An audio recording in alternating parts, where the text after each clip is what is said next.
Good evening, ladies and gentlemen, whiskey drinkers of all ages, sizes, colors, and races. Um, I thought I'd make a little video about the fact that this month I have a barrel. Well, actually, it was a triple barreled whiskey. It's been in 3 different barrels that turns 4 years old this month. So, 4 years is a good amount of time for a whiskey to be in a barrel, especially if you're a home distiller or a moonshine or just making it for your own pleasure, which is what I do. But 4 years ago, I put this stuff into a bourbon barrel. It's basically a corn, barley, and wheat, whiskey. Like I normally make 50% corn, 25% barley, 25% wheat. That's my standard mash bill. Sometimes it changes up a little bit. So I went into a 10 and a 5 gallon barrel for 2 years. They both were aged in the same spot for the same amount of time. And then one of my customers, a good guy, really good guy, he was a winemaker. He called me up. He knew I was into whiskey making. I knew he was a winemaker. And he had showed me his wine barrels. And I said, Mike, someday if you're looking to get rid of these barrels, give me a call. Well, he ended up downsizing out of his big house after his kids were grown. He called me up. He said, Bill, if you want, I got a Cabernet Sauvignon barrel, a 15-gallon Cabernet Sauvignon barrel. My son's going to empty it in the morning. If you want, I'll just shoot you a text in the morning. When I text you, you can just go up to the house and pick it up from my son. It'll be there. And so I did. And with that, I mean, that wine barrel, the 15-gallon wine barrel wasn't even empty 24 hours. It was still wet inside. And I took the 10-gallon and the 5-gallon barrel, dumped it into the 15-gallon barrel, and it sat in that for not quite a year. I think it was probably about 10 months, 9 to 10 months, somewhere in that range, before I really started to get worried about the amount of color. As you can see, I mean, it was getting very, very colorful, and it was getting probably more, not too much of the wine flavor, but more than I expected, because, usually when I put stuff in a barrel, I just forget about it. You know what I mean? Well, I had forgotten about it being in this wine barrel for 10 months, so I was worried about whether it was getting a little too overdone with the wine. So I took it out of the 15-gallon wine barrel. By that time, between the Angel share of all the barrels and me taking samples out of it, I was back down to about 10 gallons. So after 2 years in 2 barrels, 1 year in the wine barrel, almost, I put it back into a used 10-gallon bourbon barrel that was used already. It wasn't a fresh barrel. And there it stayed until, for over another year. And this month it's 4 years old. So that's the backstory. Sorry to be long-winded, but I figured I'd explain what this whiskey has been through, how long it's been through it, and why it's got so much color. I mean, this stuff is almost obscene. You know what I mean? So it was in new oak barrels, a Cabernet Sauvignon barrel, and then back into a used bourbon barrel. And 4 years later, here we are. The point of this video is I've got to make a decision. Is this stuff ready to go, or is it going to stay in the barrel? Obviously, since it's out of the wine barrel, I'm not particularly concerned about it getting any more of the wine flavor in it. It's in a used bourbon barrel, so it's probably not going to over oak, but I definitely don't want it to over oak. It's been 4 years in barrels. All of them are charred oak barrels, American oak barrels. Even the wine barrel was a charred American oak barrel. So with that being said, this isn't quite a whiskey review. It's, I guess, do I bottle it or do I leave it barreled? And after I take a few sniffs and a few sips on it, I'm going to let you all know whether this 4-year-old bourbon wine barrel, finished whiskey is going to come out into the bottles, or whether it's going to stay in that barrel for a little bit longer. So let's dig the snout right up in there. Oh, right off the rip, you get bourbon. You get that hint of wine.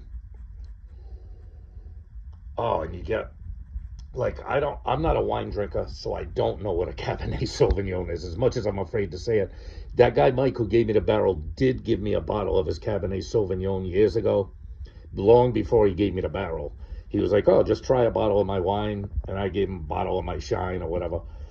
And if I remember right, it was a dry red wine. You know what I mean? I'm not the biggest fan of wine. I don't hardly ever drink it, but I sure did want to get my hands on that wine barrel. So, with that being said, it's got like a deep pitted fruit, like a raisiny, plummy smell on the back end of it. You know what I mean? Which would make sense. It's not gonna have a light fruit smell to it. Yeah, it's like you get bourbon up front. I'm not getting a whole lot of ethanol anymore. It's really started to mellow out.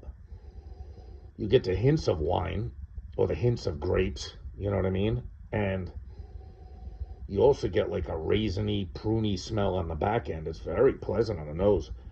But we're not here to sniff whiskey, folks, are we? We're here to drink it. So down the gullet, a couple sips, and we'll make a decision.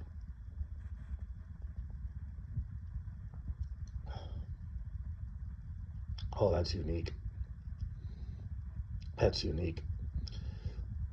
It's still got a little, I wouldn't want to call it a jaggedness to it, but it's still got, it's still a little ethanol-y. Not a lot, but a little bit. It's, I'm trying to figure out what it tastes like. I've never quite tasted anything like it.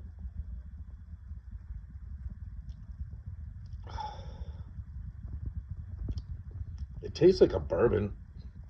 You don't really get a whole lot of the wine on it. Maybe a little bit. You know what I mean? It's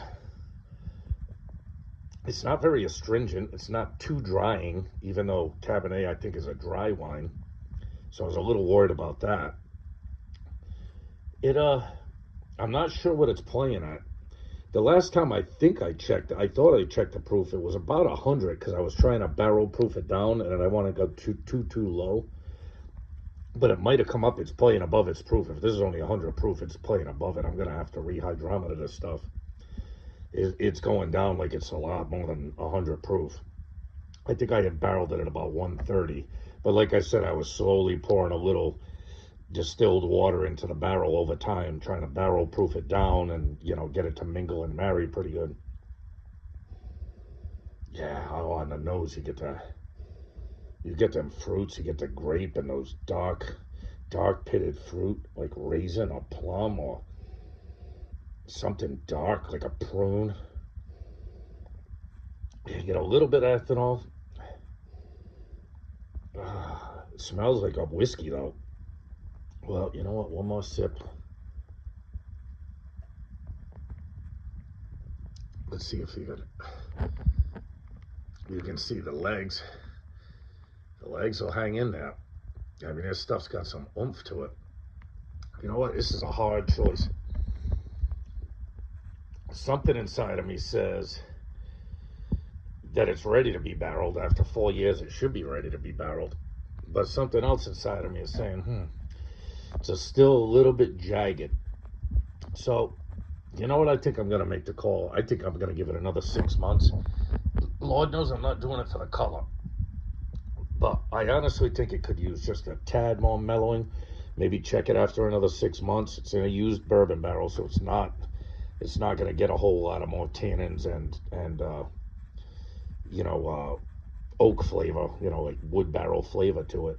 But it might help to, smooth out those small jagged edges that are remaining. It's much, much smoother than it was before. There's no doubt about that. But, all right, enough bullshit. I've made this a 10-minute video.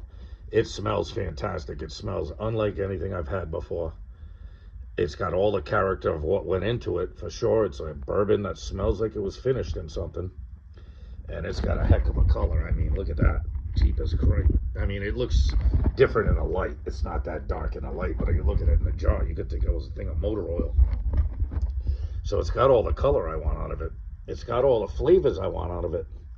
But I think it needs just a little more time to mellow out the edges. So, with that being said, no, it's not getting bottled. Yes, I'm going to leave it in the barrel a little bit longer. I'm going to give it another 6 months. Check it, maybe another 6 months after that. In the meantime, I'm going to get a hydrometer reading. If this stuff's still got some oomph, I'll continue to barrel proof it down. I'm not going to want it much more than 100 anyway. So even if I barrel proof it down to 100 or 105 or something like that, I'd be satisfied with that kind of proof. Nobody likes to sit down with a glass full of friggin' kerosene, But I like it. It's going to stay in the barrel. All right. Thanks for listening to me bullshit. I thought it would be an interesting video, to show you guys about decisions you got to make when you barrel stuff. After a certain amount of time, you got to start really giving some thought to putting it into bottles. But this, I'm going to give a little more time. So, hey, you guys be good. Hey, love yourself. Hey, always love yourself. Love your friends. Love your family. And love making your own whiskey. All right, my peeps, you be good. Take care of yourselves. Take care of each other. Later.